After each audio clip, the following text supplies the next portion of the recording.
Atención, mucha atención. Esta semana salió a la luz un caso que Claudia Sheinbaum acaba de poner sobre la mesa en la mañanera y que varios medios de oposición están tratando de presentar como si fuera una simple nota financiera, como si se tratara de un asunto técnico, un arbitraje sin mayor importancia o un fallo de tribunal que pasaría desapercibido para la mayoría de los mexicanos. Pero hay que decirlo claro. Lo que algunos están vendiendo como un tema económico más, en realidad exhibe uno de los negocios más descarados que se intentaron montar durante el viejo gobierno de la Ciudad de México. Estamos hablando de un esquema armado para sacarle dinero a 140,000 taxistas capitalinos. Un negocio construido, según lo señalado, con documentos llenos de irregularidades, sin licitación pública, con empresas que arrastraban antecedentes de fraude y que, cuando alguien decidió frenar ese contrato, intentaron cobrarle al gobierno mexicano una indemnización de $2,000 millones. Sí, escuchó bien, $2,000 millones. Esa era la cantidad que las empresas detrás de esta operación reclamaban como compensación, una cifra que habría salido del dinero de todos los mexicanos. Y el 26 de marzo de este año, un tribunal internacional del Banco Mundial terminó por cerrarles la puerta. Ese tribunal le dijo no a esa reclamación, le dio la razón a México y, a raíz de ello, se abrió la posibilidad de que Claudia Sheinbaum pudiera contar públicamente lo que durante años no había podido decir con toda claridad. Porque dentro de esta historia hay un nombre que empieza a volverse cada vez más incómodo. Y cuando lleguemos a ese punto, se va a entender con precisión cómo operaban ciertos negocios del viejo régimen en la capital del país. Vamos desde el inicio. El año es 2015. Miguel Ángel Mancera está al frente del gobierno de la Ciudad de México. Su secretario de Movilidad es Héctor Serrano Cortés. Y a esa oficina llega un personaje llamado Santiago León Abeleira, es diputado del Partido Verde, quien para ese momento ya cargaba antecedentes dentro del mundo de los negocios turbios. Llega con una propuesta, una aplicación copiada de Ecuador, una empresa llamada Servicios Digitales Lusad, filial de L1BR Holding, y una idea aparentemente simple, pero profundamente abusiva: obligar a todos los taxistas de la Ciudad de México a comprar una tableta electrónica para poder seguir trabajando. El problema no era menor. El software que ofrecían todavía no estaba terminado. La empresa no tenía financiamiento suficiente. Tampoco contaba con experiencia técnica previa. El desarrollo de la aplicación había sido copiado de una plataforma que ya existía en Ecuador. Además, uno de sus socios, Eduardo Sayas, ya tenía antecedentes por haber defraudado a inversionistas. Y aun con todo eso sobre la mesa, el contrato se firmó sin convocatoria pública, sin licitación y sin un proceso abierto. La Secretaría de Movilidad, encabezada entonces por Héctor Serrano, les entregó la concesión de manera directa, a puerta cerrada, mediante un procedimiento que años después el propio Tribunal Internacional terminaría calificando como viciado desde su origen. Es decir, no se trataba solamente de una mala decisión administrativa. Lo que se estaba señalando era un proceso que desde el arranque tenía irregularidades graves. ¿Y dónde estaba el verdadero negocio? Hay que verlo con números. En la Ciudad de México había 140,000 taxis. Cada uno de esos taxis quedaría obligado a instalar la tableta de esta empresa. Cada chofer tendría que usar ese dispositivo, además, pagar una comisión por cada viaje realizado. El taxímetro, que formaba parte del trabajo cotidiano del taxista y que no pertenecía a ninguna empresa privada, iba a ser sustituido por un aparato controlado por una compañía particular que cobraría cada vez que el chofer saliera a ganarse la vida. Cada mañana, cada vuelta, cada carrera, cada servicio. Piense en el taxista de su colonia, en el vecino que maneja todos los días para mantener a su familia, en el señor que ya tiene que pagar gasolina, mantenimiento, seguro, tenencia y todos los gastos que implica tener un taxi circulando en la Ciudad de México. Ahora imagine que, además de todo eso, ese mismo trabajador tuviera que pagarle una comisión a una empresa privada simplemente por encender su unidad y salir a trabajar. Eso era lo que este negocio pretendía imponer. Y esa era exactamente la pregunta que los taxistas le hacían a Claudia Sheinbaum cuando estaba en campaña en 2018. ¿Por qué nos obligaron a comprar esa tableta? ¿Por qué nunca se nos tomó en cuenta? ¿Cómo fue posible que una empresa fuera seleccionada sin consultar a nadie y sin abrir el proceso a competencia pública? Esas fueron las preguntas que durante años hicieron los taxistas de la Ciudad de México. Y las respuestas tardaron mucho tiempo en poder decirse abiertamente por una razón técnica que hay que entender bien. Cuando Claudia Sheinbaum llegó a la jefatura de gobierno y decidió cancelar el contrato, las empresas que estaban detrás de ese negocio, Espíritu Santo Holdings y L1BR Holding, presentaron una demanda internacional. Se ampararon en el Tratado de Libre Comercio de América del Norte y acusaron a México de haberlas expropiado. Según esas empresas, el gobierno mexicano tenía que pagarles no solo por la cancelación del contrato, sino por todas las ganancias que supuestamente habrían obtenido si el negocio hubiera seguido funcionando. Y la cifra que pusieron sobre la mesa fue brutal, más de $2,000 millones.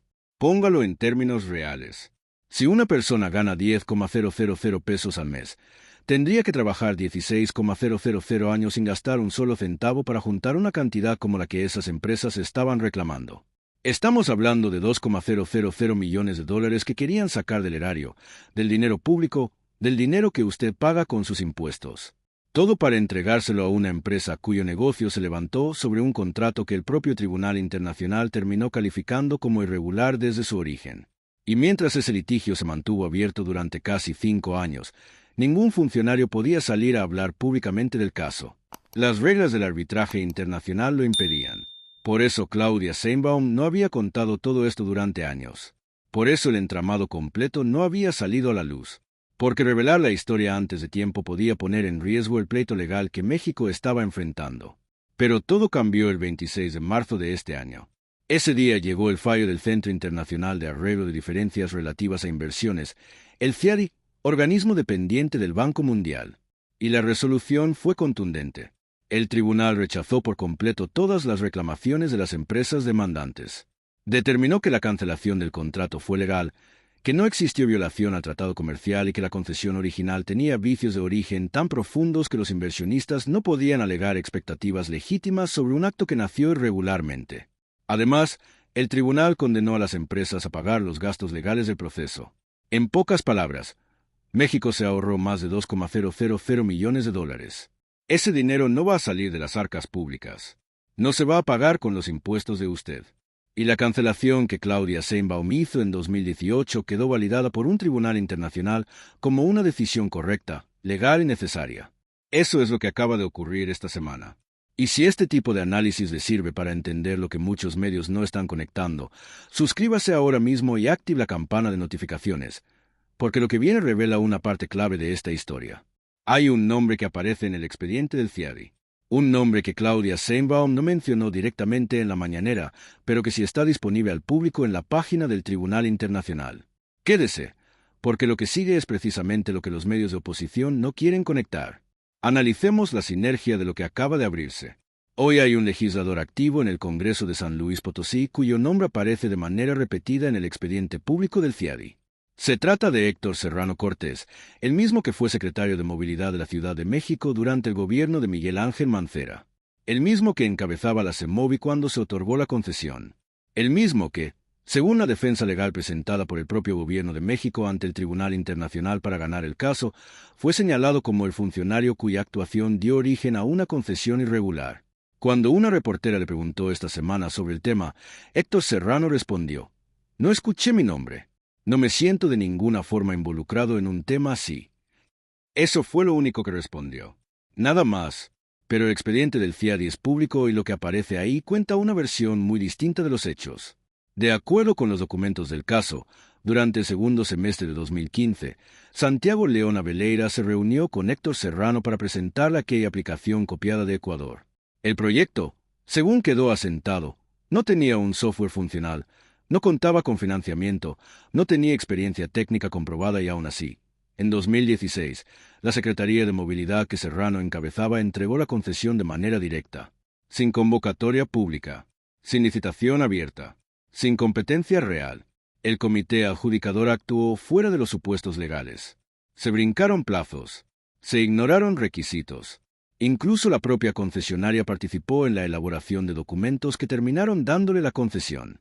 Todo eso quedó registrado. Y todo eso fue parte central de lo que México presentó para ganar el pleito internacional. La estrategia legal del gobierno mexicano ante el CIADI fue muy clara: exhibir las irregularidades cometidas por sus propios funcionarios para demostrar que esa concesión nunca debió haber existido. Para proteger más de $2,000 millones del erario, el gobierno tuvo que mostrarle a un tribunal internacional cómo se había armado ese negocio desde adentro. Y el tribunal le dio la razón. Pero hay un segundo nombre que también aparece en esta historia. Federico Dorín, diputado panista, quien también aparece vinculado al expediente. Y aquí hay que decirlo claro, este caso no se limita a un solo partido. El negocio del viejo régimen cruzaba colores, siglas y grupos políticos cuando se trataba de repartir contratos. Ahora ponga atención, porque este es el dato que muchos van a repetir. Héctor Serrano Cortés, el secretario de Movilidad de la Ciudad de México durante el gobierno de Miguel Ángel Mancera, fue señalado por la defensa legal del propio gobierno mexicano ante un tribunal internacional del Banco Mundial como el funcionario clave en una concesión entregada sin licitación pública, con irregularidades desde su origen, a empresas vinculadas con personas que tenían antecedentes de fraude. Esa concesión contemplaba cobrarle una comisión por cada viaje a 140,000 taxistas de la capital. Y cuando el gobierno de Claudia Sheinbaum canceló ese contrato, esas mismas empresas reclamaron más de 2,000 millones de dólares. El tribunal rechazó la demanda. El dinero no salió del país. El dinero se quedó en México. Eso fue lo que ocurrió. Hay un expediente público. Hay un laudo internacional.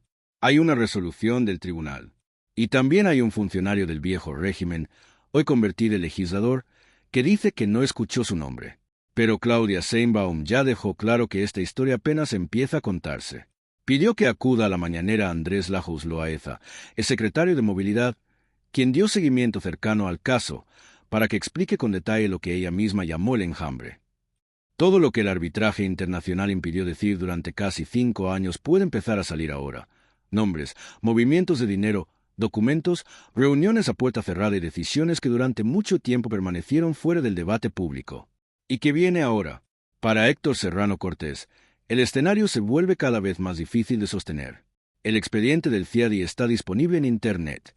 El Tribunal Internacional ya calificó la concesión que él firmó como viciada de origen. Y el gobierno mexicano acaba de ganar precisamente porque exhibió esa actuación ante un panel arbitral internacional. Decir, no escuché mi nombre, cuando el expediente es público no es una defensa sólida. Es una apuesta a que nadie lo revise, a que nadie lo lea completo, a que nadie conecte los puntos. Y esa apuesta se vuelve más complicada cada día que Claudia Sheinbaum sigue hablando del caso. Para la oposición en general, este expediente llega en un momento profundamente incómodo. Miguel Ángel Mancera, que hoy tiene un podcast y se mueve en espacios académicos como si su gobierno hubiera sido ejemplo de administración moderna, tiene en este caso uno de los expedientes más documentados sobre cómo se operaban ciertos negocios durante el viejo gobierno capitalino. La narrativa que construyeron durante años sobre una Ciudad de México moderna, progresista y bien administrada antes de la 4T empieza a chocar con documentos, laudos y expedientes que cuentan otra historia. Para México y para los 140,000 taxistas de la Ciudad de México, esta resolución tiene un significado muy claro y muy concreto. El esquema de cobrar una comisión por cada viaje ya no existe. La tableta obligatoria ya no existe. El negocio que pretendía quitarle dinero a cada chofer cada vez que saliera a trabajar fue cancelado, fue defendido legalmente durante 5 años y México terminó ganando ante uno de los tribunales más importantes en materia de inversiones internacionales. Y aquí hay algo que vale la pena decir con todas sus letras, porque marca perfectamente la diferencia entre el modelo de antes y el modelo que se está construyendo ahora. En el viejo esquema, la tecnología que se intentaba imponer en el transporte público no estaba pensada para servirle al usuario ni para facilitarle la vida al trabajador. Estaba diseñada para abrir un negocio privado encima de la espalda del trabajador. La famosa tableta no era modernización. Era la puerta de entrada a una renta permanente sobre el trabajo diario de 140,000 familias que viven del taxi en la capital del país. Ese modelo fue cancelado. Fue defendido durante 5 años, atravesando 4 secretarios de Economía, y finalmente fue ganado por México. Comparta este video. Mándeselo a su familiar taxista, a su amigo que tiene un taxi, a cualquier persona que trabaje en el transporte público de la Ciudad de México, porque esta también es su historia. Y mientras más gente entienda cómo se intentó armar este negocio, más difícil será que quienes lo diseñaron encuentren la forma de regresar y volver a hacer lo mismo. Y cuéntenos aquí abajo. ¿Ustedes creen que el caso de las tabletas debe terminar en una denuncia penal contra Héctor Serrano Cortés y contra los involucrados? ¿O consideran que el fallo del CIADI ya es suficiente como sanción? Hay 2 posiciones sobre la mesa. Dejen la suya en los comentarios.